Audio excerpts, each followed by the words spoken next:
So let's just go over the talents and glyphs first. So there's really only one option here, and it's Void Tendrils. It can be useful for rooting ads mostly. Second row, there's really only two options for PvE. It's Body and Soul and Angelic Feather.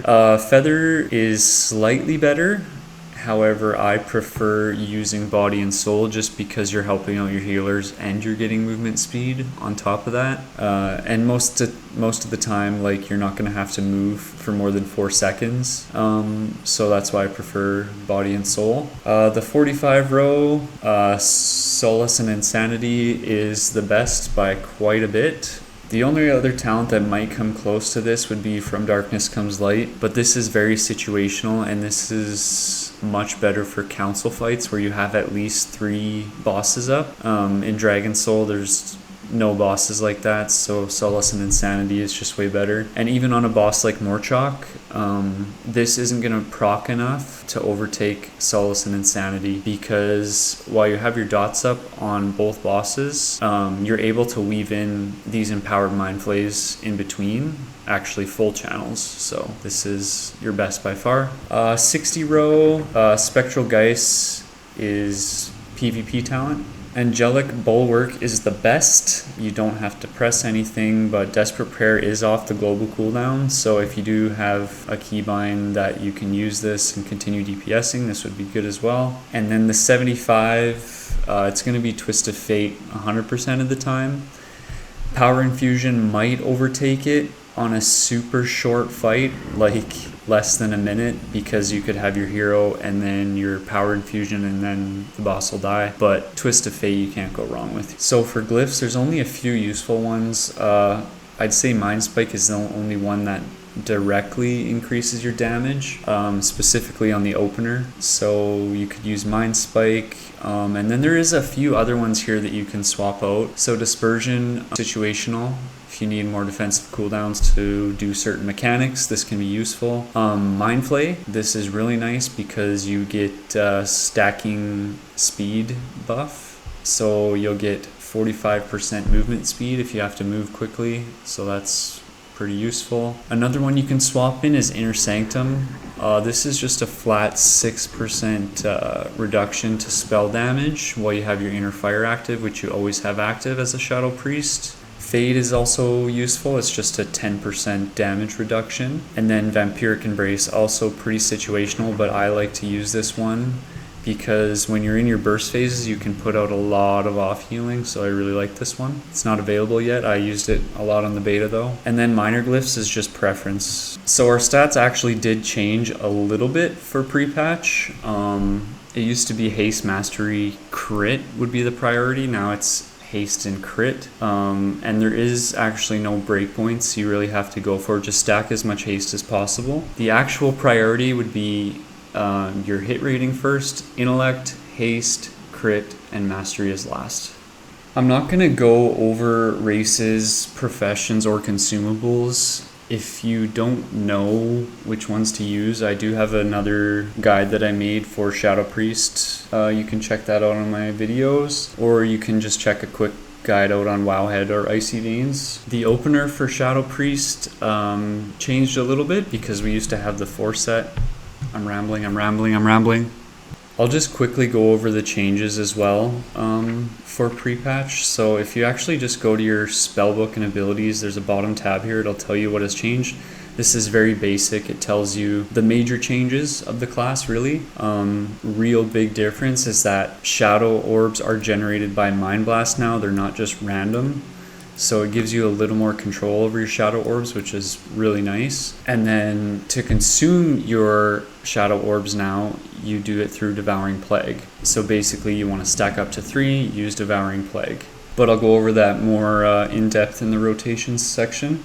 This is the opener rate into the single target rotation, so you're going to want to pre-pot at 2 seconds into Mind Spike, and then instantly put out your Shadow Fiend, pop any cooldowns you have, get your dots rolling, and then into your Devouring Plague, keep Mind Blast on cooldown, and then you're going to want to try to channel Mind Flay Insanity the longest possible you can here.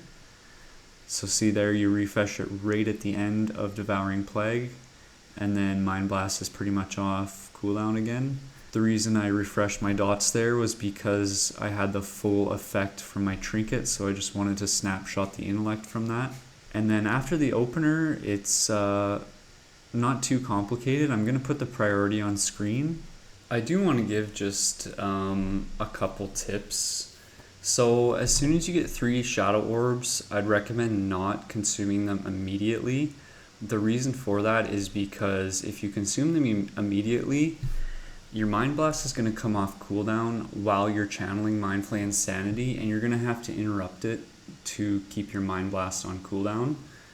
Otherwise, you're going to lose DPS overall. So what I do is I'll build to 3 shadow orbs and then hold my Devouring Plague until my Mind Blast has 1 second before it comes off cooldown. That way you can put out your Devouring Plague into an instant Mind Blast, and then you have uninterrupted Mind Flay Insanity channels. So you're going to be able to have a lot higher uptime on Mind Flay Insanity if you do it this way.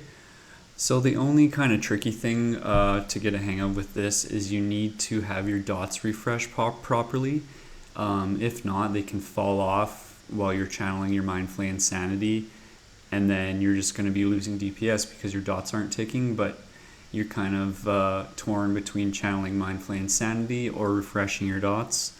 So just keep that in mind. You can also refresh your dots 2 seconds before, and that'll allow you to have the proper global cooldown ready for your Devouring Plague. But if you don't want to do that, or it's too hard to get the hang of, you can also just consume it immediately. Just make sure that you do use Mind Blast on cooldown still. Don't channel Mind Flay Insanity over it, because that will be a DPS loss. You're going to have less uptime on Devouring Plague. So just make sure you follow the priority still.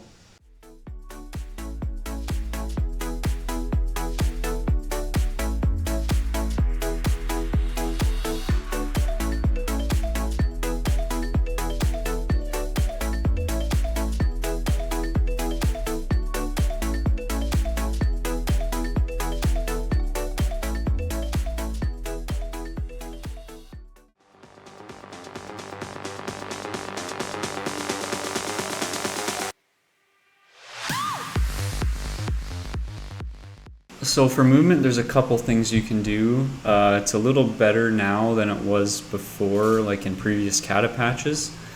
So you're going to use either your Body and Soul or your Angelic Feather, whichever one you picked.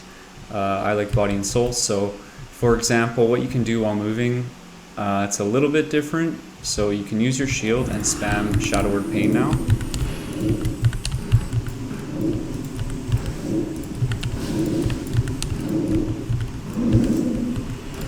Pop your Shadow Fiend as well too, keep it on cooldown. Shield or Feather, Shadow Word Pain on everything, because Shadow Word Pain does instant damage now. I do want to just touch on cooldowns a little bit. So for offensive cooldowns, we really only have Shadow Fiend and whatever other profession cooldowns you have. But the main point I really want to talk about here is utility. Yeah, I know you're all big, thick, juicy pumpers, but as Shadow Priest we can actually do a lot of things to help the raid. For example, throw a Prayer of Mending on just before the pull. It doesn't take you out of shadow form anymore, and it helps a little bit with heals. Might as well.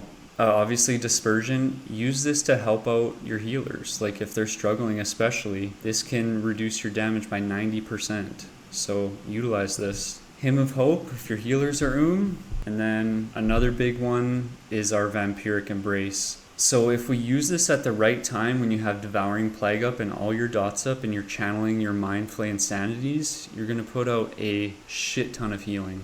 And also Mass Dispel can also be very useful, but make sure you coordinate that with your healers, because you can actually sometimes do more damage or mess up the raid than good. And that's it for this guide. I just wanted to make a short pre-patch guide. I do plan on making like an in-depth guide for MoP Classic once I get to level 90 and everything. So if you're interested, subscribe to the channel. I'm going to be doing lots of Shadow Priest content, and the guide that I'm going to do in MoP is going to get into more advanced things and like mastering the Shadow Priest, versus the basics. So yeah, thank you so much for watching, and like, comment, and subscribe.